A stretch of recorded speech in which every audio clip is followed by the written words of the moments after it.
नमस्कार, मैं हूं Mamta Verma. DAV e learning classes में आपका हार्दिक स्वागत है। हम अध्ययन कर रहे हैं बीए प्रथम वर्ष के लिए हिंदी कहानी की विकास यात्रा, यानी कि कहानी जो विधा है वो किन पड़ावों को पार करते हुए आज हमारे सामने जिस रूप में उपस्थित है वो रूप के पीछे उसके कितने विकास उसके हुए हैं। यानी कि कहानी हमें साधारणतः ये लगता है कि कहानी का क्या विकास हुआ है, लेकिन शुरू में हम देखते हैं कि जब भारतेंदु युग से पूर्व की यदि हम बात करते हैं तो कहानी विधा, कहानी किसे कहते थे कि कहानी का वैसे अर्थ तो है कहना। कहानी का हम सामान्य अर्थ लेते हैं तो उस कहानी के अर्थ को हम कहेंगे कहना, यानी कि जो बात कही जाए वो कहानी है। लेकिन कहना और कहानी यानी कि एक कथा को कहा जाता है वो कहानी होती है। और जो इससे पहले भारतेंदु युग से पहले या हम कह लें कि वर्तमान युग से पहले जो कहानी होती थी, कहानी का लक्ष्य क्या होता था, उसमें अति मानवीय तत्व होते थे कि उसमें जो मानवीय रूप है वो नहीं दिखाया जाता था, क्योंकि उसका लक्ष्य एकमात्र मनोरंजन करना था। और अति मानवीय तत्व थे और मनोरंजन के लिए कहानियां लिखी जाती थी। इससे पहले कहानियां जो लिखी जाती थी जैसे कि सिंहासन बत्तीसी की कहानियां और बेताल बत्तीसी की कहानियां, इस प्रकार से कई कहानियों का उल्लेख हमें मिलता है। लेकिन वास्तव में कहानी क्या है, जिसमें जीवन की विविध परिस्थितियों का विवरणात्मक रूप से चित्रण मिलता है। कहानी और उपन्यास में यही तो अंतर है कि उसमें जो उपन्यास में जीवन स्थितियों का चित्रण मिलता है वो विस्तृत रूप में मिलता है, जबकि कहानी में विवरणात्मक रूप में चित्रण मिलता है, वही कहानी है। तो कहानी की विकास यात्रा को देखने के लिए हम कहानी के विकास को कई कालों में भागों में बांटकर देखते हैं। इसके हम 5 भागों में इसको कर देखते हैं कि पहला तो है पूर्व प्रेमचंद युग। पूर्व प्रेमचंद युग, दूसरा है प्रेमचंद युग, इसके बाद का काल होगा प्रेमचंदोत्तर युग। प्रेमचंदोत्तर युग, फिर है चौथा स्वातंत्र्योत्तर युग, और इसके बाद अंतिम है 5वां वर्तमान युग। वर्तमान युग कहानी की जो विकास यात्रा है उसके चरणों को हम 5 भागों में बांटकर देखते हैं। पूर्व प्रेमचंद युग है, प्रेमचंद है, प्रेमचंदोत्तर है, स्वातंत्र्योत्तर है और उसके बाद वर्तमान युग है। यानी कि जो अब हम पढ़ रहे हैं इस कहानी विधा को किस रूप में पढ़ रहे हैं। तो ये प्रेमचंद ही नाम क्यों दिया, क्योंकि कथा सम्राट हैं प्रेमचंद। इन्होंने जितना कथा साहित्य पे लिखा है शायद ही अब तक किसी ने और लिखा हो, क्योंकि इन्होंने लगभग 300 कहानियां लिखी। 301 कहा जाता है और थोड़ा जो आधुनिक जो शोध हुए हैं इनसे भी अधिक इनकी कहानियों की संख्या बताई जा रही है।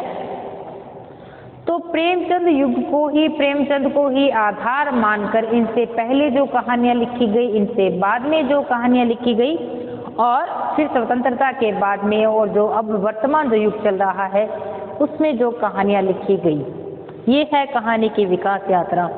तो पूर्व प्रेमचंद की बात करें कि अन्य गद्य विधाओं की भांति ही जो कथा या कहानी की जो विकास यात्रा है वो भी भारतेंदु युग से ही शुरू होती है, यानी कि आधुनिक काल हिंदी का जो है उसी में ही इसकी विकास यात्रा का प्रारंभ करते हैं। तो इसमें सबसे बड़ी बात ये थी, पहली बात जो विद्वानों में मतभेद रहा कि हिंदी की प्रथम कहानी के रूप में किसे स्वीकार किया जाए, यानी कि कौन सी ऐसी कहानी थी जिसमें सारे कथा तत्व मौजूद हों और इसी को ध्यान में रखकर उनमें उनका एक चार्ट बनता है कि प्रथम कहानी किसे स्वीकार की जाए। हालांकि पूर्व प्रेमचंद युग में कहानियां कम लिखी गई क्योंकि ये आरंभिक इनका विकास था, शुरुआत थी अभी तक। जैसे शिशुपन होता है, चलता है। हालांकि कहानियाँ अच्छी लिखी गई थी, ये नहीं बात कि बिल्कुल ही हमें अज्ञानता मिलती है, लेकिन थोड़ा विषय जो विस्तार होना चाहिए था वो इस युग में नहीं मिलता है। तो प्रथम कहानी की जो विकास यात्रा है उनमें हम देखते हैं कि जो कहानी है, पहली कहानी कही गई है इंदुमती, यानी कि प्रथम कहानी की दौड़ में ये कहानियां हैं। तो इंदुमती कहानी किशोरीलाल गोस्वामी की, कुछ विद्वानों ने इसको हिंदी की प्रथम कहानी कहा है। फिर कहानी है मन की चंचलता, माधव प्रसाद मिश्र की, फिर इसको भी माधव प्रसाद मिश्र की, इसको कई विद्वानों ने इसको प्रथम कहानी के रूप में स्वीकार किया है।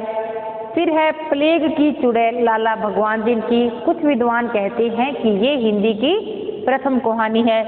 फिर है 11 वर्ष का समय, आचार्य रामचंद्र शुक्ल जी के द्वारा लिखी गई, कुछ विद्वानों का मानना है कि ये हिंदी की प्रथम कहानी है। दुलाई वाली कहानी बंग महिला की है, इनका पूरा नाम है राजेंद्र बाला घोष, तो कुछ विद्वानों का मानना है कि ये हिंदी की प्रथम कहानी है। और राखी बंद भाई वृंदावन लाल वर्मा की, कुछ विद्वान कहते हैं कि ये, और आधुनिक शोधों के अनुसार एक टोकरी भर मिट्टी माधव प्रसाद की कहानी है। माधव प्रसाद मिश्र नहीं है, साधारण ही माधव प्रसाद है उनका नाम।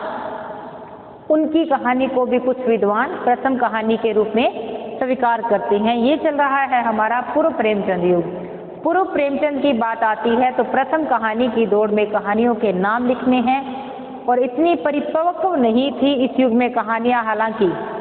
और एक और कहानी टोकरी भर मिट्टी माधव प्रसाद की, कुछ विद्वान कहते हैं ये हिंदी की प्रथम कहानी है, लेकिन अंत में विद्वानों के मतभेद जो है उनका समाधान तो नहीं हो सकता, लेकिन कुछ विद्वान एक मत होकर जो किशोरीलाल गोस्वामी की कहानी है ये इंदुमती को ही हिंदी की प्रथम कहानी के रूप में स्वीकार करते हैं। तो प्रथम कहानी का तो समाधान हो गया, लेकिन किसी पर तो एक तो ठहरना ही होगा, तो इंदुमती को हिंदी की प्रथम कहानी के रूप में स्वीकार किया जाता है। तो इसी युग के अन्य जो कहानीकार हैं उनका हम नाम देखते हैं। तो पहला नाम आता है प्रमुख कहानीकारों में चंद्रधर शर्मा गुलेरी, जो इसी युग के हैं। उनकी कहानी है एक उसने कहा था, जो कि आपके सिलेबस में भी है, उसको भी हिंदी की प्रथम कहानी के रूप में माना जाता है। वो इसी युग के ही हैं, पूर्व प्रेमचंद युग के। तो उन्होंने 3 कहानियां उनकी प्रसिद्ध रही हैं। चंद्रधर शर्मा गुलेरी, तो इनकी कहानी है, 3 कहानियां इनकी प्रसिद्ध रही हैं। एक तो है सुखमय जीवन, सुखमय जीवन, बुद्धू का कांटा, बुद्धू का कांटा, और तीसरी है उसने कहा था, उसने कहा था। ये आपके सिलेबस में भी है ये कहानी। हालांकि इन्होंने कहानियां कम लिखी थी, लेकिन इनकी जो कहानियों की जो शैली है वो आधुनिक स्वरूप से बहुत ही ज़्यादा मेल खाती हैं। क्योंकि आपके सिलेबस में ये कहानी है उसने कहा था, किसी भी मतलब दृष्टिकोण से नहीं लगती कि ये इतनी पुरानी कहानी है या इनमें बहुत ही पुराने शब्दों का प्रयोग हुआ है, ऐसा कुछ नहीं, बेहद ही एक मार्मिक कहानी है ये। इसके अलावा पूर्व प्रेमचंद युग में जो कहानीकार आते हैं वो है विश्वंभर नाथ कौशिक। विश्वंभर नाथ कौशिक की 2 कहानियां प्रसिद्ध रही हैं, वो हैं माँ और भिखारिणी। विश्वंभर नाथ की कहानियां हैं माँ और भिखारिणी। 2 कहानियां इनकी प्रसिद्ध है, और एक इनकी कहानी है ताई। इसके अलावा इस युग के जो कहानीकार हैं उनमें नाम आता है वृंदालाल वर्मा का, राखी बंद भाई है, और नकली किला इनकी प्रसिद्ध कहानियां हैं। फिर अब बात करते हैं प्रेमचंद युग का। इसके बाद में जो प्रेमचंद युग आता है तो वो कथा सम्राट के नाम से ही जाने जाते हैं प्रेमचंद। तो प्रेमचंद ने कहा जाता है कि लगभग 300 कहानियाँ लिखी हैं और अपनी जो कहानियाँ हैं उनका जो माध्यम बनाया वो समाज से संबंधित, किसानों से संबंधित या उनकी समस्याएं हैं या समाज से संबंधित नारी शिक्षा को लेकर कहानियाँ लिखी। यथार्थवादी, आदर्शवादी, उनकी कहानियों के 3 टाइप मिलते हैं, 3 प्रकार मिलते हैं कि 3 प्रकार कौन से थे। एक तो है, देख लेते हैं अभी, इनकी कहानियों को हम 3 भागों में बांट कर देखते हैं। प्रेमचंद के युग में प्रेमचंद की ही कहानियों को, प्रेमचंद की कहानियों को 3 भागों में बांट कर देखते हैं। एक तो है आदर्शवादी कहानियाँ, आदर्शवादी कहानियाँ। दूसरा है यथार्थवादी, यथार्थवादी कहानियाँ। और तीसरा है आदर्शोन्मुखी यथार्थवादी, आदर्शोन्मुखी यथार्थवादी कहानियाँ। यानी कि इन कहानियों में ऐसी कहानियाँ जो कोई ना कोई आदर्श प्रस्तुत करती हो, वो आदर्शवादी कहानियाँ थी। लेकिन इन्होंने कई कहानियों में इन्होंने बिल्कुल यथार्थ का चित्रण किया है। जैसे हम कह लें, इनकी कहानी है एक कफन, कफन कहानी में बिल्कुल यथार्थ का चित्रण मिलता है। आदर्शवादी कहानियों में आएगा नमक का दरोगा, नमक का दरोगा। और अगली कहानी है इनकी पंच परमेश्वर, प्रसिद्ध कहानियां हैं इनकी पंच परमेश्वर, नमक का दरोगा, पंच परमेश्वर, बूढ़ी काकी, ये इनमें ही आती हैं आदर्शवादी कहानियों में। और यथार्थवादी कहानियों में इनका नाम आता है, यथार्थवादी में ठाकुर का कुआं एक है कहानी, ठाकुर का कुआं। और एक है इनकी कफन। और तीसरी है इनकी कहानी पूस की रात, पूस की रात। इनकी यथार्थवादी कहानियां हैं। यदि हम बात करते हैं आदर्शोन्मुखी यथार्थवादी कहानियों की, तो इसमें कहानियों के नाम आता है नशा नामक कहानी, गुल्ली डंडा, गुल्ली डंडा, और बड़े घर की बेटी, बड़े घर की बेटी। कहानियां हैं इनकी नशा, गुल्ली डंडा, बड़े घर की बेटी, इनकी प्रसिद्ध कहानियां हैं। इसी युग के अन्य कहानीकारों की यदि बात करते हैं हम, तो दूसरा नाम आता है सुदर्शन का। सुदर्शन प्रेमचंद युग के ही प्रमुख कहानीकारों में से एक है। और इनकी जो प्रसिद्ध कहानी है वो है हार की जीत, हार की जीत। इनकी कहानियों के कई संग्रह प्रकाशित हुए हैं, जैसे सुदर्शन गल्पावली, तीर्थ मंजरी, गल्प मंजरी, परिवर्तन पनघट आदि। फिर इनके एक अगले कहानीकार की बात करते हैं विश्वंभर नाथ कौशिक की। तो इनकी जो रक्षाबंधन कहानी है, ताई है, वो भी इसी युग में भी इनका नाम आता है, विश्वंभर नाथ कौशिक का। फिर इसी युग के जो अन्य कहानीकार हैं उनमें एक नाम आता है बेचन शर्मा उग्र का। और इनके साहित्य को घासलेटी साहित्य कहा जाता है, क्योंकि इन्होंने वर्जित विषयों पर अपनी साहित्य लिखा है। इनकी कहानियों में है चिंगारियाँ, दोजक की आग, शैतान मंडली, बलात्कार, मन का पापी, ऐसी कहानियाँ इनकी मिलती हैं। फिर इसी युग में एक कहानीकार हुए हैं प्रेमचंद युग में ही, जयशंकर प्रसाद। जयशंकर प्रसाद ने वैसे जो कहानियाँ लिखी हैं इन्होंने, हालांकि इनके जो उपन्यास हैं, नाटक हैं, उनका तो इन्होंने पौराणिक विषयों को आधार बनाया था, लेकिन इनमें इनकी कहानियों में छायावाद का प्रभाव मिलता है। इनकी कहानियों के 5 संग्रह प्रकाशित हुए हैं, आंधी इंद्रजाल, छाया, प्रतिध्वनि, और कौन सी रहेगी इनकी, छाया, आकाशदीप। आंधी, इंद्रजाल, प्रतिध्वनि, आकाशदीप और छाया, इनके ये 5 संग्रह हैं कहानी के। और इनकी प्रसिद्ध कहानियों में है शराबी, मधुआ, जो आपके सिलेबस में भी है। ये कहानियाँ इनकी जयशंकर प्रसाद की प्रसिद्ध कहानियों में से हैं। फिर इसी युग में नाम आता है चतुरसेन शास्त्री का।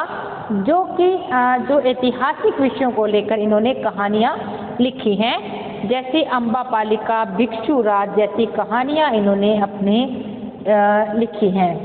तो इसके बाद हम बात करते हैं प्रेमचंदोत्तर युग का। इसी युग में हुआ है राधिका रमन सिंह, उनकी प्रसिद्ध कहानी है कानों में कंगना। राधिका रमन सिंह महिला है और इनकी कहानी है, प्रसिद्ध है कानों में कंगना। कानों में कंगना।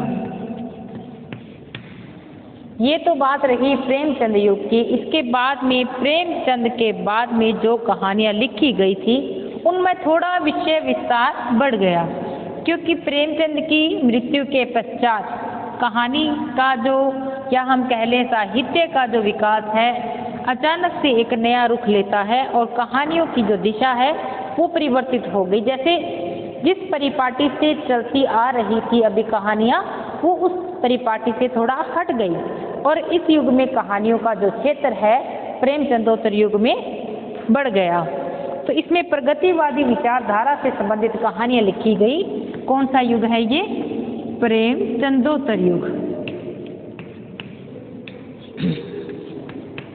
इसमें कहानियों की विचारधारा जो है प्रगतिवादी विचारधारा से संबंधित रही।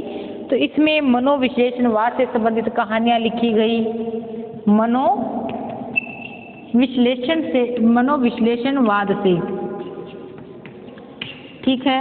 दूसरी है नारी चेतना से संबंधित कहानियाँ लिखी गई। नारी चेतना से संबंधित।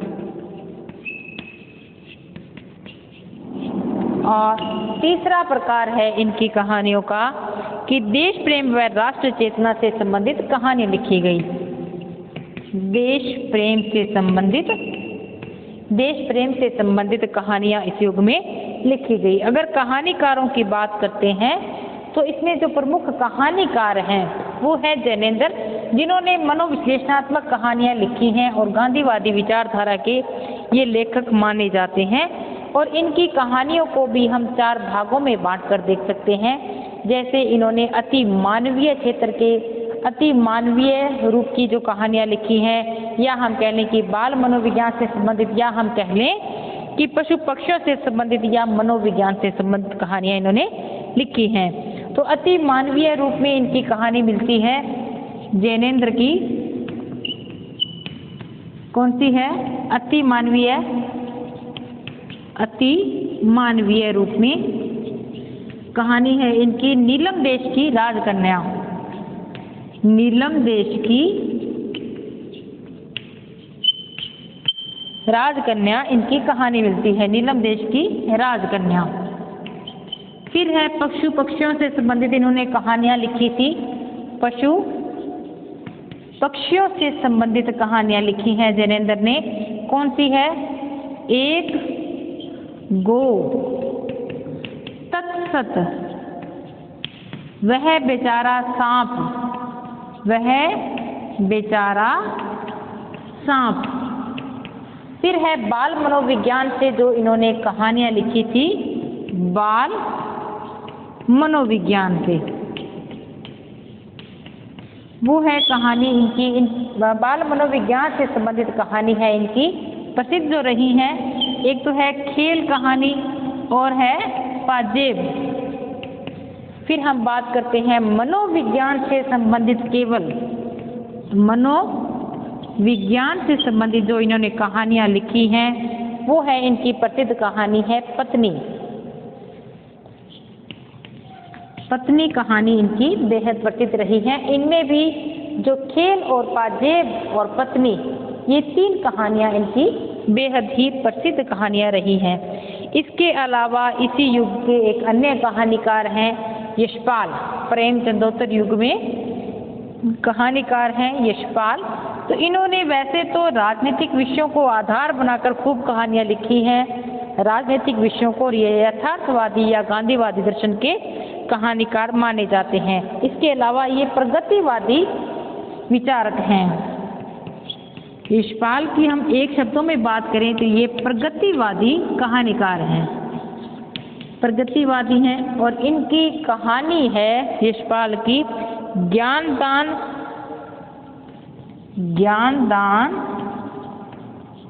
फूलो अभिशप्त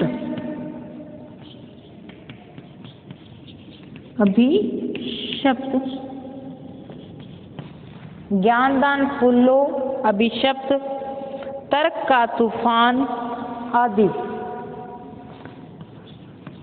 तर्क का तूफान जैसी कहानियां इन्होंने लिखी हैं यशपाल ने। तो फिर इसके बाद बात आती है इनकी कहानियों में भगवती चरण वर्मा की। इसी युग में है, प्रेमचंद युग में भगवती चरण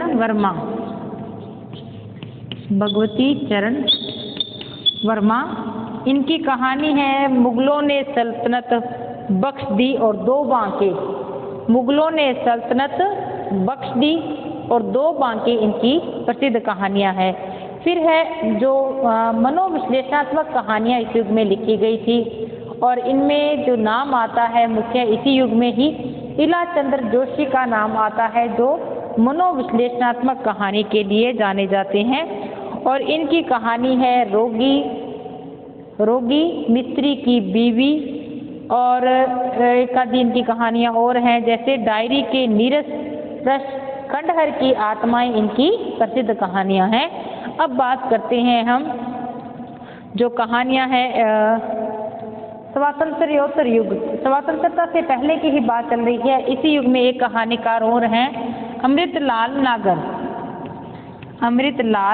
नागर, और इसमें इनकी कहानी है एटम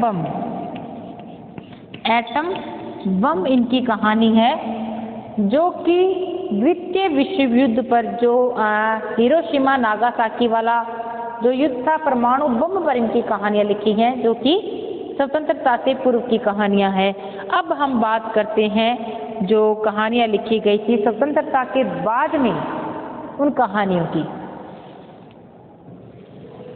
फिर स्वतंत्रता के बाद जो कहानियां लिखी गई थी उसमें मनोविश्लेषणात्मक तत्व भी अधिक आ गया था, और जो सपने हमने देखे थे स्वतंत्रता से पहले हम उन पर खरे नहीं उतरे, यानी कि जो स्वप्न दिखाए गए थे भारतीयों को उनको सबका चकनाचूर हो गया था। इस कारण से इस काल की जो कहानियां हैं वो यथार्थवादी जीवन से संबंधित हैं और मानव मन की कुंठित अतृप्त वासनाओं की अभिव्यक्ति इनकी कहानियों में मिलती है।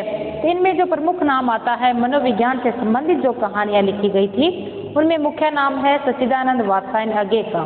इनकी कहानी है ये रोज, जो पहले गैंग्रीन नाम से प्रकाशित हुई थी। ये भी बेहद ही लोकप्रिय कहानी रही। इसके बाद इनकी कहानियां हैं पठार का धीरज आदि। फिर इसी युग में स्वातंत्र्योत्तर युग के कहानीकारों में है मोहन राकेश। इनकी कहानी है एक और जिंदगी, मलबे का आदमी। फिर राजेंद्र यादव जो मनु भंडारी के पति हैं, इनकी कहानियों में है स्वतंत्र युग में ही छोटे छोटे ताजमहल, खेल खिलौने आदि। फिर है कमलेश्वर, इनको कस्बे का कहानीकार कहा जाता है कमलेश्वर को। इनकी प्रसिद्ध कहानी है राजा निर्बंसिया, और इसी युग के अन्य कहानीकारों में आता है नाम निर्मल वर्मा का। निर्मल वर्मा की कहानी है लंदन की एक रात, परिंदे आदि इनकी प्रसिद्ध कहानियां हैं। अब बात आती है वर्तमान युग की। वर्तमान युग में जो कहानी विधा है उसके अनेक रूपों में आगे बहकर चली गई।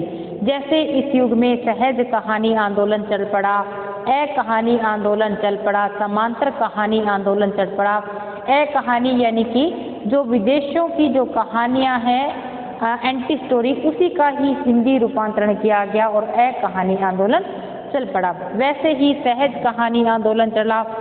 सहज कहानी आंदोलन के जो प्रवर्तक हैं वो हैं अमृत राय। इसके बाद में एक कहानी आंदोलन चला समांतर कहानी आंदोलन, सचेतन कहानी आंदोलन, और इसके प्रवर्तक हैं महीप सिंह। फिर इसके बाद में कई नाम और आते हैं आंचलिक कहानी आंदोलन। आंचलिक कहानी आई आधुनिक युग में, और इनमें सबसे जो प्रसिद्ध नाम आता है फणीश्वर नाथ रेणु का। इनकी कुछ कहानियां जैसे पहलवान की ढोलक है, या पहलवान की ढोलक और लाल पान की बेगम, तीसरी कसम आदि इनकी प्रसिद्ध कहानियां हैं। इसके अलावा आंचलिक कहानियों में नाम आता है रंगे राघव का और इनकी गदल और पंच परमेश्वर कहानी प्रसिद्ध रही है।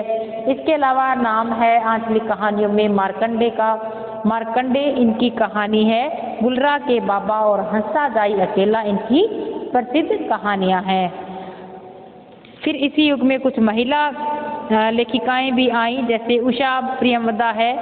उषा प्रियमदा की जो वापसी कहानी है वो भी आधुनिक युग के परिवेश में ढली हुई कहानी है। अगला नाम है कृष्णा सोबती का और इन्होंने तो बहुत ही सुंदर भारत पाक विभाजन पर भी इन्होंने कई कहानियां लिखी हैं। तो ये तो है कहानियों की विकास यात्रा लंबे चरणों को पार करती हुई। आज कहानी का जो रूप है वो बिल्कुल ही नया रूप है, क्योंकि उसमें एक महानगरीय सभ्यताओं का वर्णन किया जाने लगा है, क्योंकि वैसा परिवेश हट गया है जो हमने प्रेमचंद के युग में देखा था कि उनकी जो कहानियां थी वो समाज से संबंधित थी, बिल्कुल किसानों की जो समस्याएं थी, शोषित वर्ग था, उनसे संबंधित कहानियां लिखी गई, अशिक्षा से संबंधित, अंधविश्वासों से संबंधित। लेकिन वर्तमान में कहानियां अशिक्षा कहीं रही तो साहित्य समाज का दर्पण है। जिस प्रकार से समाज ढला है वैसे ही ये कहानियां भी ढलती गई। तो आज के लिए इतना ही। इस कहानी की विकास यात्रा को हम यहीं समाप्त करते हैं। तो मिलते हैं अगली क्लास में नए टॉपिक के साथ। तब तक के लिए धन्यवाद।